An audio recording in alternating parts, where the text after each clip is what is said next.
1 Coríntios 7. Quanto ao que vocês me escreveram, é bom que o homem não toque em mulher. Digo que, por causa da imoralidade, cada homem tem a sua esposa e cada mulher tem o seu próprio marido. Que o marido conceda à esposa o que lhe é devido, e também, de igual modo, a esposa ao seu marido. A esposa não tem poder sobre o seu próprio corpo, e sim o marido. E também, de igual modo, o marido não tem poder sobre o seu próprio corpo, e sim a esposa. Não se provem um ao outro, e a não ser, talvez, por mútuo consentimento, por algum tempo, para se dedicarem à oração. Depois, retorne à vida conjugal, para que Satanás não tente vocês por não terem domínio próprio. E digo isto como concessão e não como mandamento.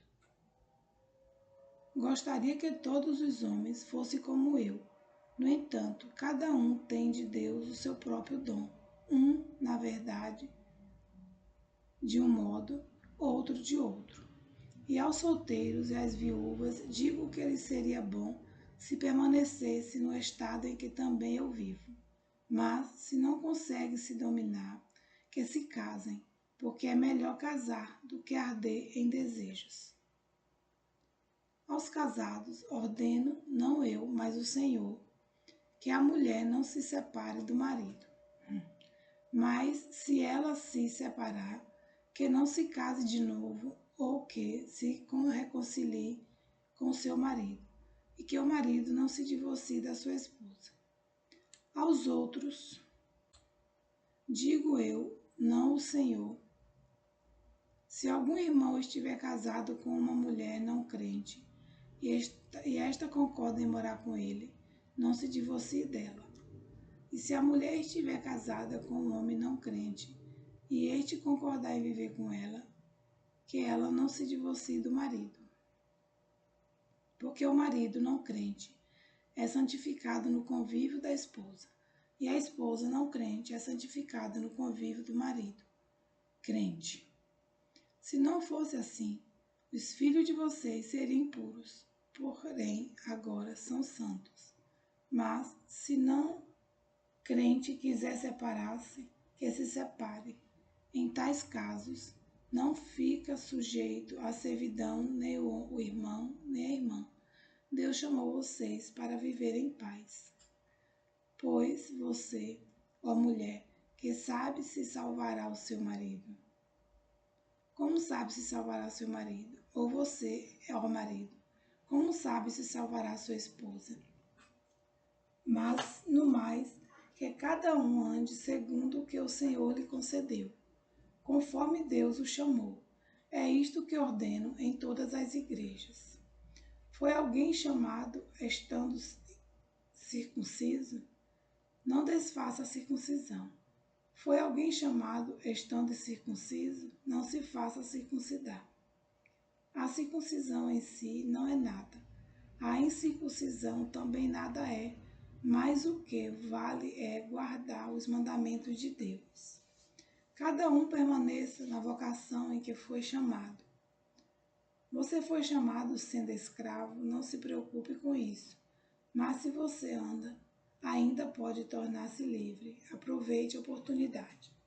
Pois quem foi chamado no Senhor, sendo escravo, é liberto, que pertence ao Senhor. Do mesmo modo, quem foi chamado sendo livre é escravo de Cristo. Vocês foram comprados por preço, não se tornem escravos de homens. Irmãos, cada um permaneça diante de Deus na condição em que foi chamado. Com respeito às virgens, não tenho mandamento do Senhor, mas dou a minha opinião como alguém que recebeu do Senhor a misericórdia de ser fiel. Por causa da angustiosa situação presente, penso ser bom para o homem permanecer assim como está. Você tem esposa?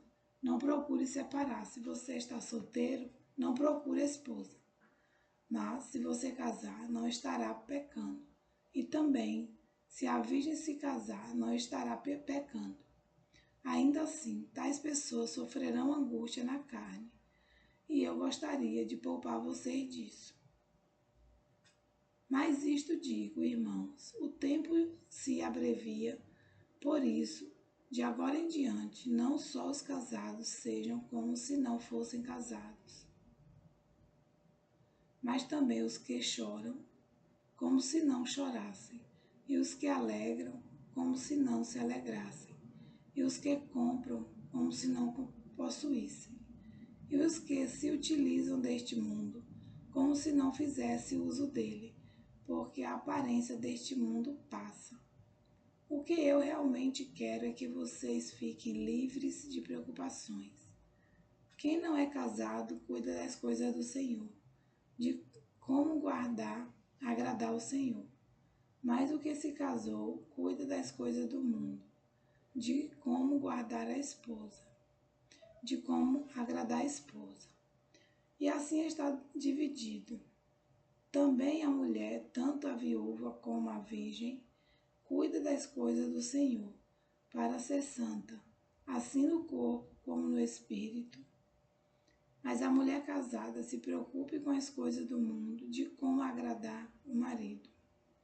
Digo isto para o próprio bem de vocês, não para impor limitações, mas tendo em vista o que é decente, e para que vocês possam se consagrar ao Senhor, sem distração alguma. Mas se alguém julga que trata de modo impróprio a sua virgem, se ela tiver passado a flor da idade, e se as circunstâncias o exigem, faça o que quiser. Não peça que casem. Contudo, aquele que está firme em seu coração e não se sente obrigado, mas tem domínio sobre a sua própria vontade e resolveu em seu coração conservar a virgem, a jovem, fará bem. Por isso, quem casa com a sua virgem faz bem, quem não casa faz melhor. A mulher está ligada ao seu marido enquanto ele viver, mas se o marido morrer, ela ficará livre para casar com quem quiser, mas somente no Senhor. Porém, ela será mais feliz se permanecer viúva, segundo a minha opinião, e penso que também eu tenho o Espírito de Deus.